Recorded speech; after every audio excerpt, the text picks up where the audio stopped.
Hi again, everybody. I'm Doc Harmon here with another edition of Science Tuesdays. I'm calling today's program Chilly Fun. We're going to explore what happens to ordinary objects when they're exposed to temperatures more than 100 degrees below zero.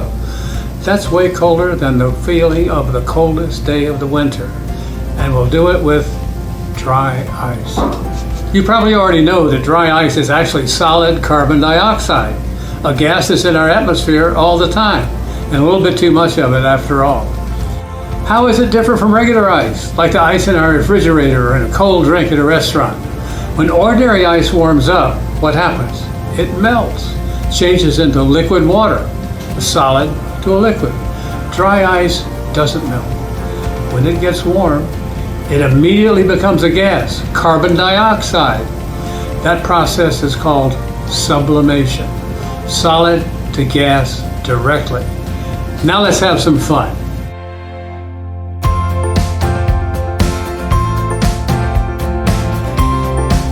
Now, a basic dry ice fact we need to know is that sublimation starts happening anytime the temperature is above 75 degrees below zero.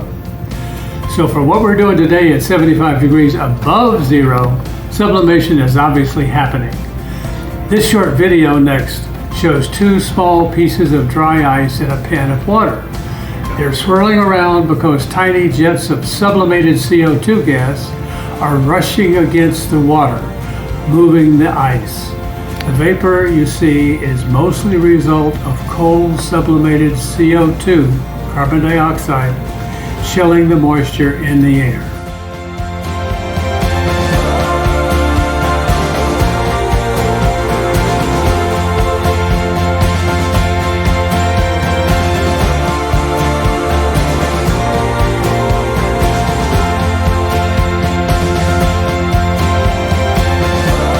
I said the vapor that you saw was mostly moisture in the air, moisture that was condensed by being exposed to cold carbon dioxide gas. In this next demonstration, the dry ice will be put in alcohol, so you'll also see a fog of alcohol droplets released into the air by the vigorous boiling when the ice is dropped in.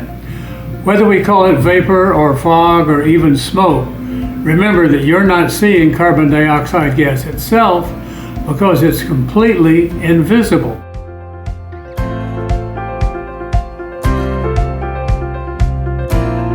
For this demonstration, I have a cup of alcohol, I have some dry ice, and I'm going to pour the dry ice into the alcohol.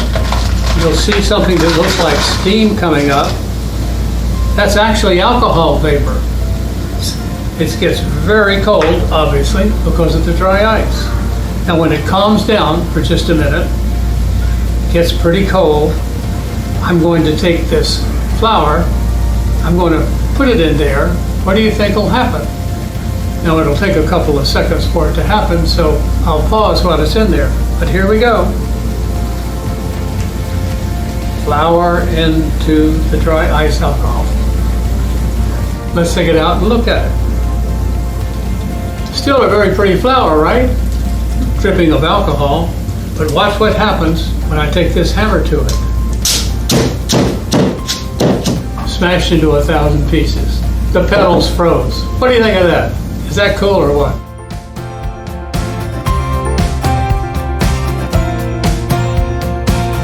I really like that.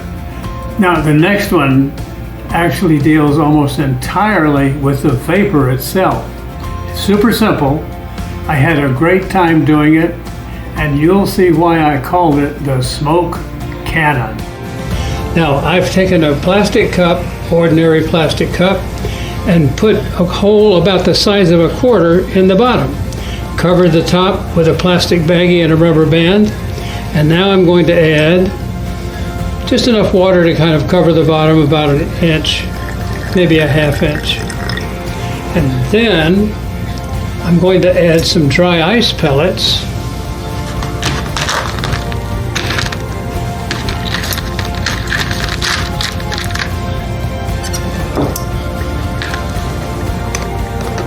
There they go.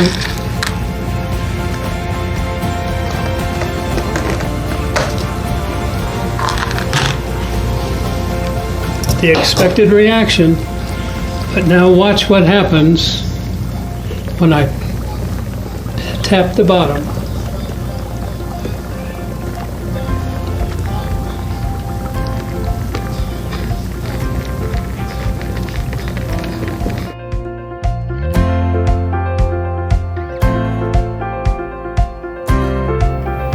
Wasn't that cool? Next, I put a small piece of dry ice in each of 3 protective gloves, tied them off at the wrists, and waited for different amounts of time. See what happened? Another good demonstration of sublimation.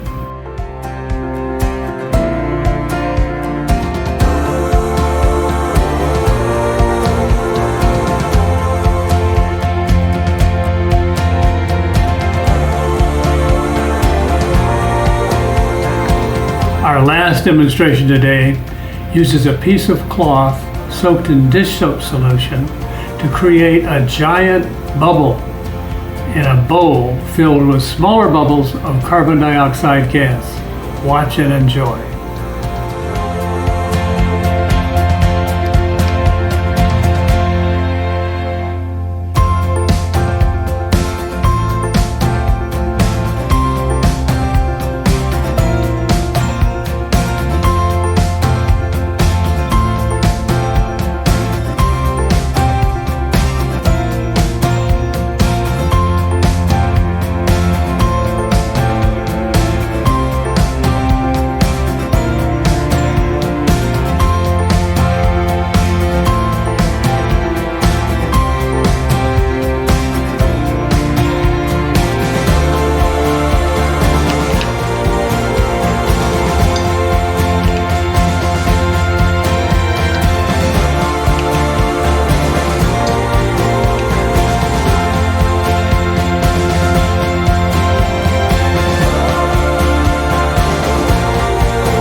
That's it for today.